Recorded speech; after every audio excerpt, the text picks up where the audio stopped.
Ẹ̀yin ará ilé, èwo lẹ ṣe? Ṣàlàáfíà mo bá yín, ẹ kú déédé ìwòyí.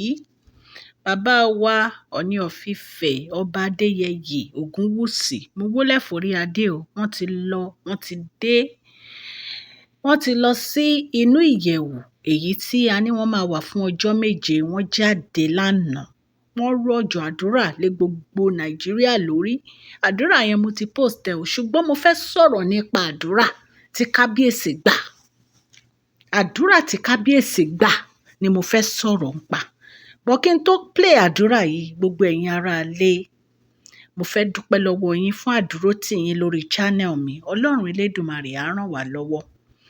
Gbogbo etí tó ń gbọ́ mi, òkè òkè lọ́lá yín á máa lọ. Ọlá yín ò ní lọ ìsàlẹ̀ láéláé. Ẹ̀yin tẹ́ bá ti subscribe sí channel mi, Mashola Gist TV, kí lẹ̀ ń dúró ṣe? Ẹ lọ subscribe so that tí n bá ti post any gist ẹ máa rí.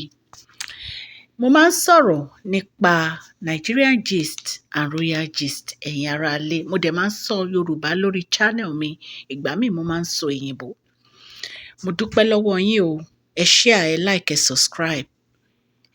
Àdúrà kábíyèsí lórí ará ìlú ẹ ti gbọ́ àti post ẹ̀. Ṣùgbọ́n àwọn àdúrà kan wà tí mo fẹ́ kẹ́ ẹ fi etí ara yín gbọ́ tí bàbá wa ṣe. Ẹ jẹ́ ká jọ gbọ́.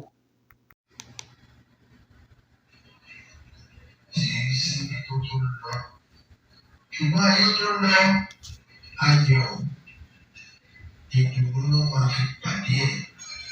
Ìpè ìsinmi dé. Ṣùgbọ́n yóò fi dá inú ní ayé ẹni tó ń ṣe rere ayé ló ti máa jẹ ẹ̀sùn rẹ̀. Ẹni tó ń ṣe bí ayé ló ti máa jáwé.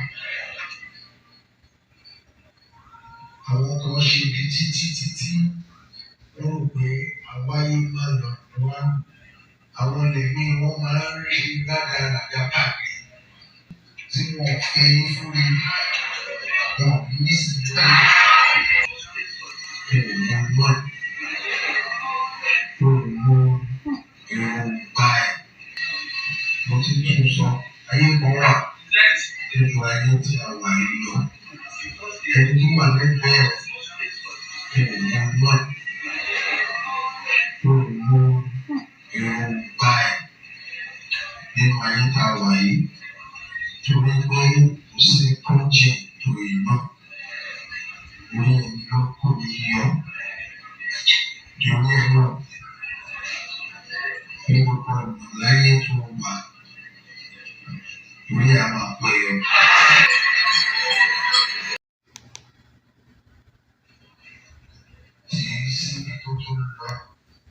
Ṣùgbọ́n ayé tó lọ ayọ̀ ìdùnnú ló máa fi pàdé ẹ̀. Ìpè ìsinmi dé. Ṣùgbọ́n yóò fi dá inú ní ayé ẹni tó ń ṣe rere ayé ló ti máa jẹ ẹ̀sùn rẹ̀. Ẹni tó ń ṣe bí ayé ló ti máa jáwé. Àwọn kan ṣe bí títí wọ́n rò pé àwáyé máa lọ wá.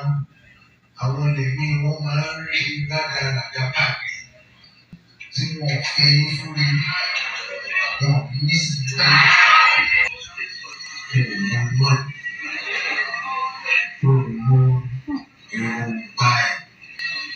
Mo ti tún sọ, ayé kan wà nínú ayé tí a wà yìí lọ. Ẹni tó wà lẹ́gbẹ̀ẹ́ Yorùbá ẹ̀. Yorùbá ẹ̀ nínú ayé tá a wà yìí. Torí pé kò sí kọ́ńjì tó iná. Orí ẹni ló kó mi yọ. Torí ẹ̀ náà, ní gbogbo ọ̀nà láyé tó wà, orí a máa pẹ́ yọ.